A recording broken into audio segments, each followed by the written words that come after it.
Bonjour à toutes et tous. Je vais bien sûr m'associer aux remerciements que Sophie Morlet vient de faire aux membres du CNESCO et organisateurs de cette conférence de consensus. Les remercier pour leur invitation à parler aujourd'hui, les remercier pour la qualité de leur accompagnement, en particulier Julia, Jean-François, merci beaucoup. Et puis je salue aussi les membres du jury qui ont cette belle mais délicate mission de synthétiser ces apports, enfin ces échanges qui sont très riches. Je ne sais pas comment ils vont faire pour faire une synthèse de tout ça et rédiger des recommandations porteuses de progrès. C'est vraiment le but. Merci et bravo à eux. Ma présentation va être articulée à celle que vient de faire brillamment Sophie Morlet.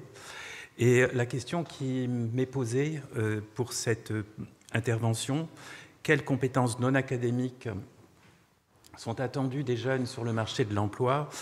Elle est sans doute beaucoup plus complexe qu'il n'y paraît à première vue.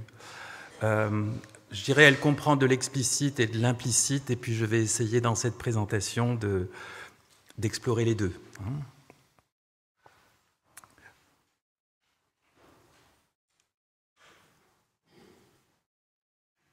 C'est comme ça que ça marche, ça?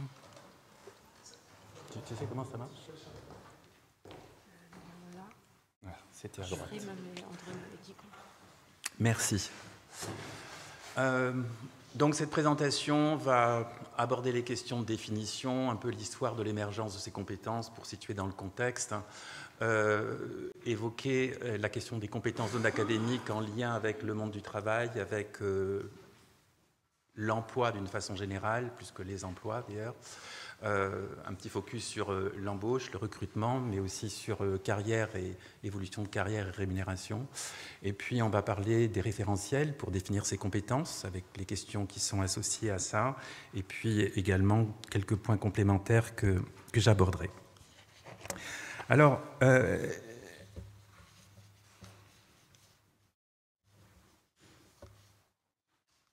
en introduction, je vais apprendre à maîtriser la bestiole ici. Oh là là, pas du tout. Pas du tout, pas du tout, pas du tout. Je ne sais pas pourquoi ça me fait ça. Bon, j'ai tout... Est-ce que quelqu'un peut remettre les choses dans l'ordre? Tu regardes que cet écran et ça finit par... D'accord, Voilà. Là que tu voulais être ou avant? Non, c'est avant. C'est au début, en fait. Voilà. Voilà. Et pourquoi je ne suis pas arrivé à ça? Non, mais c'est parce qu'il y a un temps entre ça et ça. Ah, si tu regardes ça, tu es toujours déçu. Là, tu es ça marche. Merci beaucoup. Très bien. C'est compétences techniques, là, ou non académiques? Très bien. Alors, cette question, on peut la traiter de façon simple, je dirais, en regardant un peu les études qui portent sur les attentes des employeurs vis-à-vis des compétences comportementales de leurs salariés, en particulier des jeunes qui entrent sur le marché du travail. Et il y a un certain nombre d'études qui portent sur ces questions-là. Je vais les aborder, je vais vous présenter les résultats principaux qui sortent de ces études, mais je pense aussi qu'il est important d'aborder la question de façon un peu plus critique pour situer le contexte historique de l'émergence des notions de compétences et de soft skills.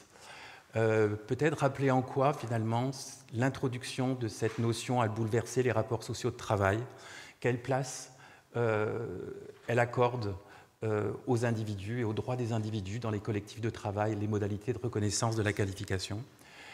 Et puis, rappeler aussi en quoi elle est finalement l'expression d'une conception libérale des organisations de travail et plus largement de la société. Et au-delà de ça, de pointer certaines ambiguïtés, certains risques liés aux trois sujets essentiels qui sont associés à cette notion, à savoir leur définition, leur développement, leur évaluation.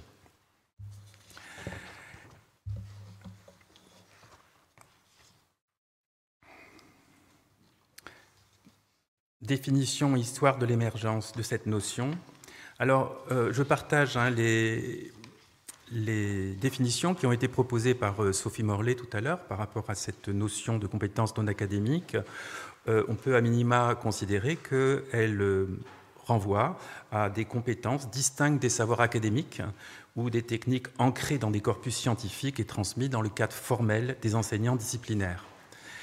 Alors c'est toujours insatisfaisant de définir finalement un concept par rapport à ce qu'il n'est pas, et c'est un petit peu ça qu'on est en train de faire, de dire finalement les compétences non académiques, eh bien elles ne sont pas académiques, on sait bien définir les compétences académiques, beaucoup moins les autres, et si on regarde ce qui se passe dans le monde du travail, on va plutôt utiliser le terme de soft skills.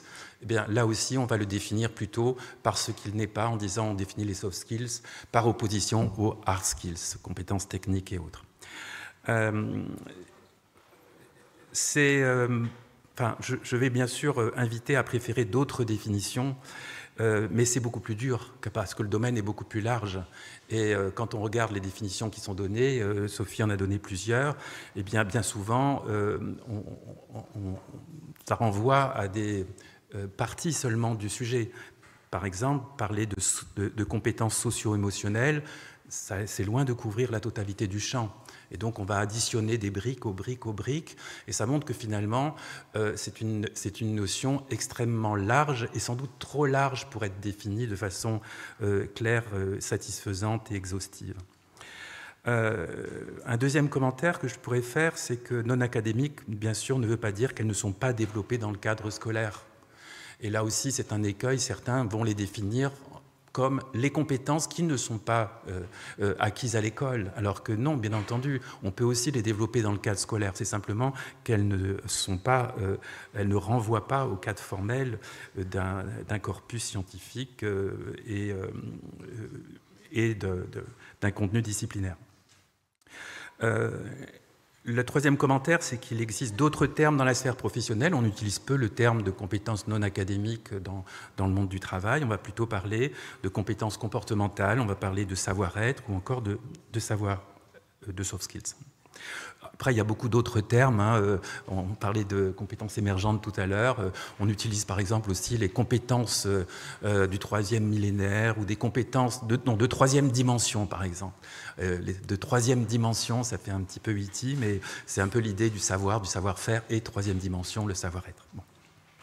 Alors, peut-être aussi un commentaire sur le fait qu'on a arrêté depuis longtemps dans le monde du travail de parler de nouvelles compétences. Ça a été le cas dans les années 90-2000, mais aujourd'hui on ne parle plus de nouvelles compétences parce que c'est un peu du réchauffé, quoi.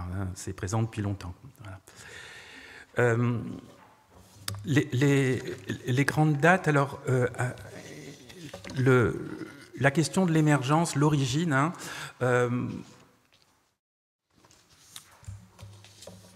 il y a quelques années en arrière, si on remonte avant les années 70, on ne parlait pas de compétences à proprement parler. La notion est apparue dans les années 70, d'abord aux États-Unis, avec des préoccupations de l'armée américaine engagée dans la guerre au Vietnam, qui s'interrogent sur des responsables de l'armée américaine qui s'interrogent sur la formation des personnels militaires aux comportements requis pour tenir différents postes.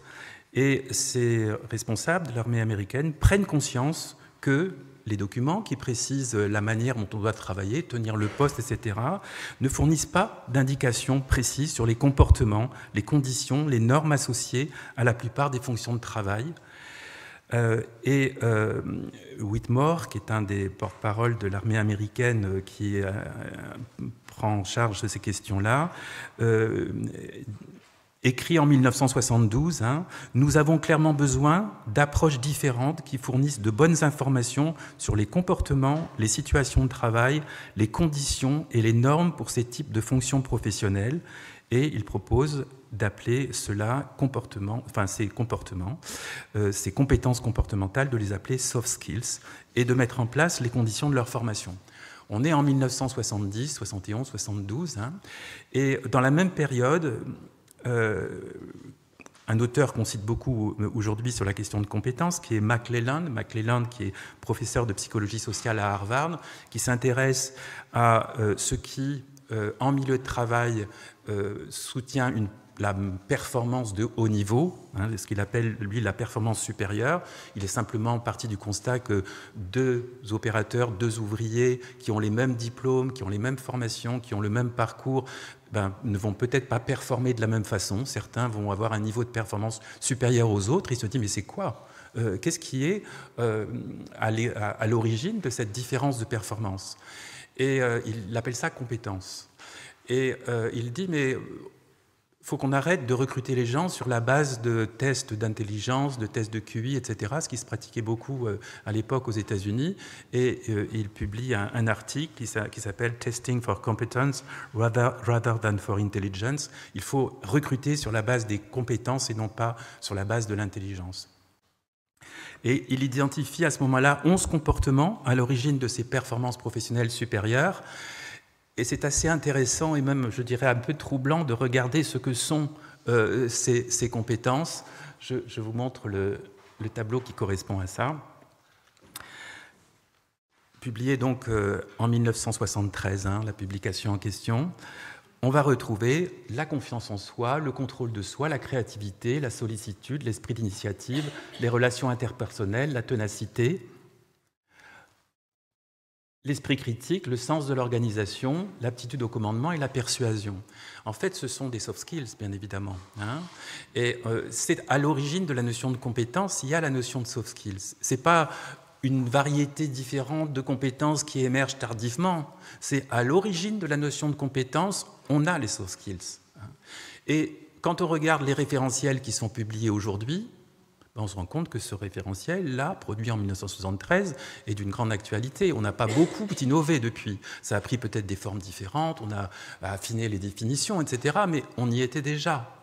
Alors, quand on parle de nouvelles compétences, on peut se dire que c'est quand même déjà un petit peu ancien.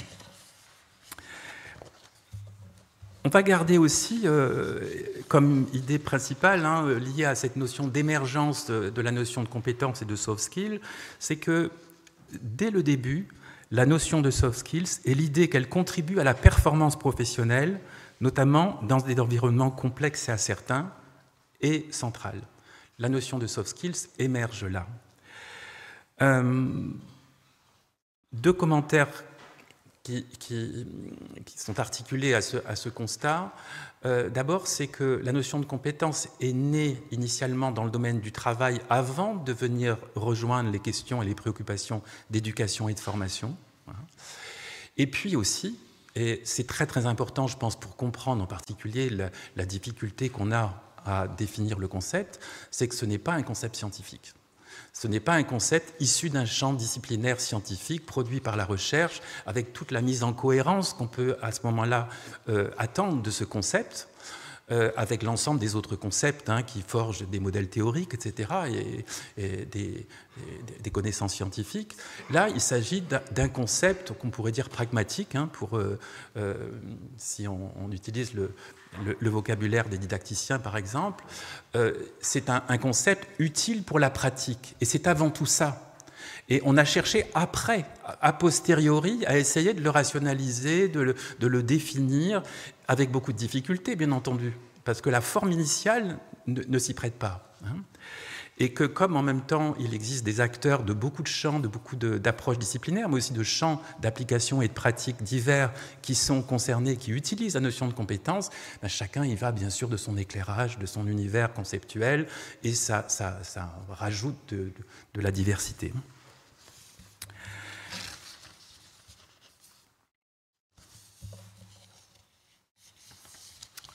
Alors, on est dans les années 70. Qu'est-ce qui s'est passé ensuite ? Eh bien, entre 1970 et je dirais 1990, la notion a fait son chemin.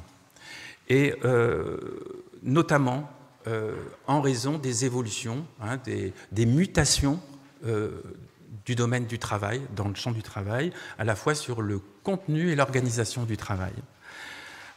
Il y a plusieurs facteurs qui ont influencé depuis les années 70 ces transformations du monde du travail, la mondialisation et les évolutions technologiques principalement.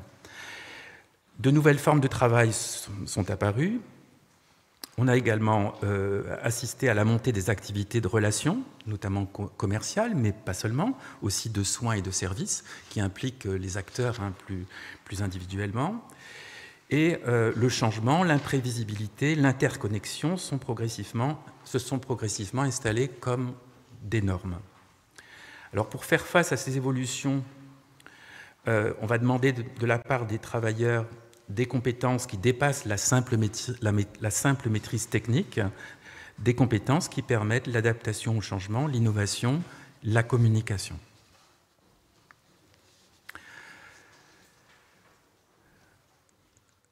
Dans ce monde en mutation permanente, si les entreprises doivent devenir réactives, apprenantes, innovantes, on attend des salariés qu'ils soient individuellement capables de contribuer et même de porter cette agilité organisationnelle. Et la notion de compétence va se développer en rapport avec ça.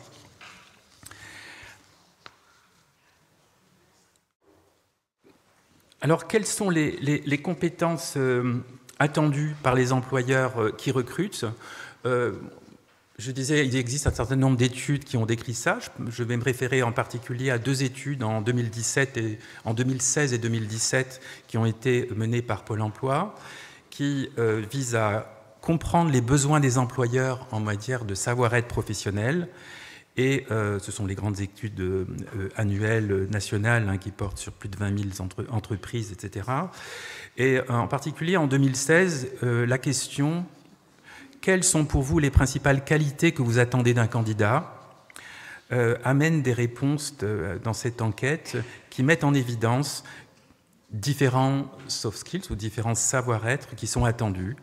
La motivation, la disponibilité, le relationnel sont recherchés en priorité dans le secteur de l'hébergement, de la restauration, du commerce de détail, la polyvalence, la capacité d'adaptation dans l'agriculture, etc. Et même dans la construction, dans le bâtiment, où on voit par exemple que 67% des établissements de la construction mentionnent ces compétences dans les 3 premières compétences recherchées. On voit aussi, par exemple, dans l'enquête de 2017, qui va un peu plus loin, la question est posée de manière générale: les qualités comportementales des candidats sont-elles plus importantes que les compétences techniques ou les diplômes du candidat ? Et 60% des employeurs estiment que ces compétences comportementales sont plus importantes que les compétences techniques. Dans le schéma qui est présenté ici, le tableau, la figure qui est présentée ici, on voit par exemple, et ça se lit comme ceci, l'autonomie. Il y a 93% des personnes qui répondent à l'enquête qui estiment que l'autonomie est une qualité indispensable. Et pour 38% d'entre eux, l'autonomie est citée dans les 3 premières qualités qu'il est important d'évaluer quand on fait un recrutement.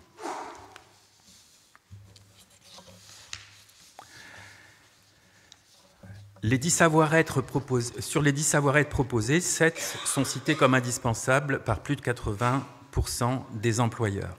En particulier, on va trouver l'autonomie, la capacité à travailler en équipe, le sens des responsabilités, la capacité à s'organiser, la capacité d'adaptation, qui sont cités par au moins 90% des recruteurs. Quand on regarde maintenant plus précisément ce qu'il en est pour les jeunes, on va retrouver des attentes particulières sur les savoir-être ou les soft skills ou les compétences non académiques que les jeunes doivent avoir pour optimiser ou augmenter leurs chances de recrutement. Le critère de dynamisme, le critère de présentation, d'opérationnalité, de motivation.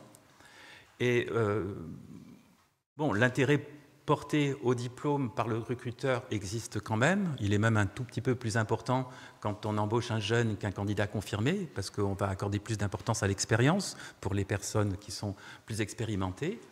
Et en particulier le diplôme, les attentes à l'égard du diplôme vont augmenter avec le niveau d'études des personnes recrutées. Mais en complément du diplôme, et en particulier pour les jeunes qui sont faiblement qualifiés et diplômés, ces aspects vont être très très importants.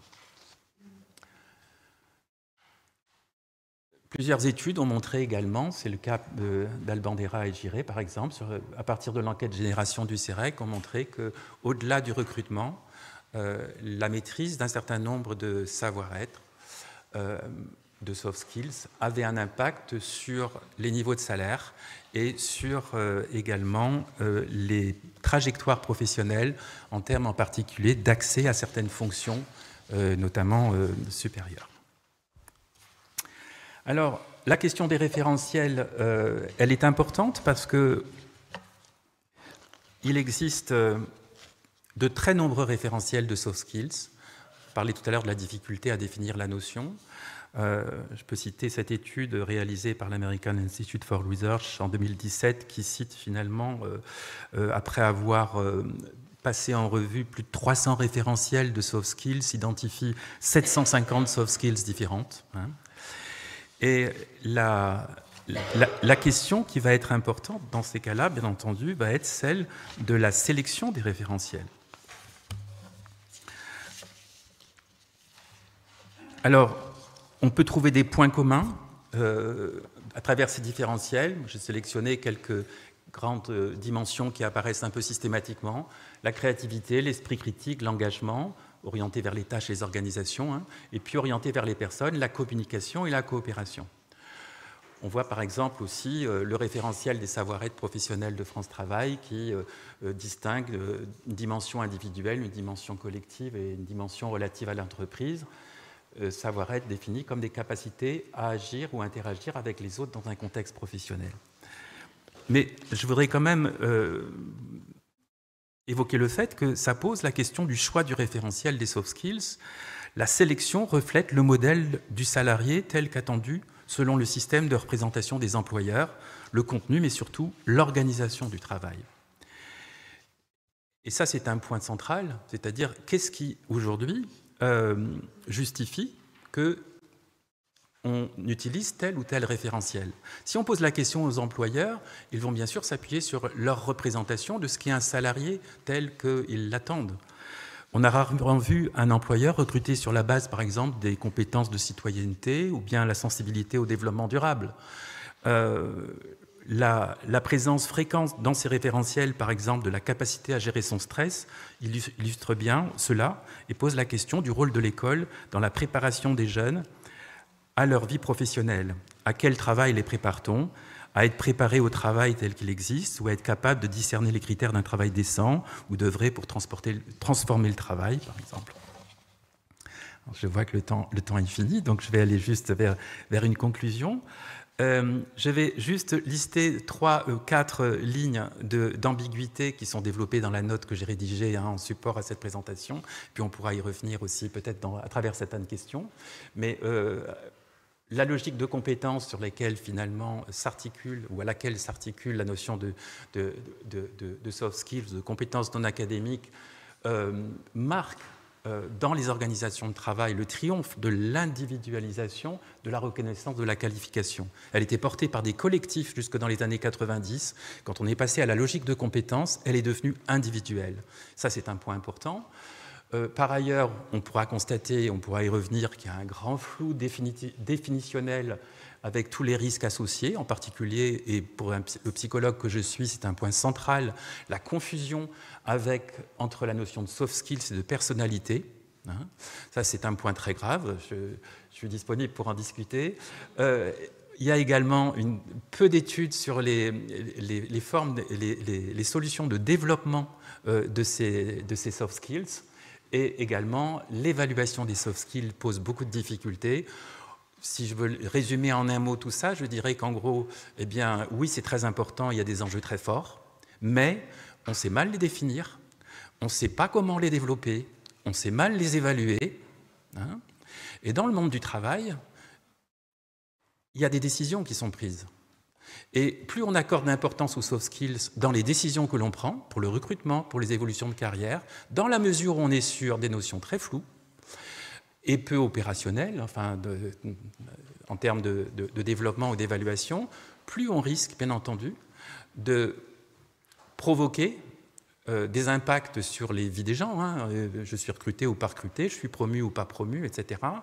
Et donc, c'est bien entendu un risque de pratique discriminatoire hein, qui est en jeu.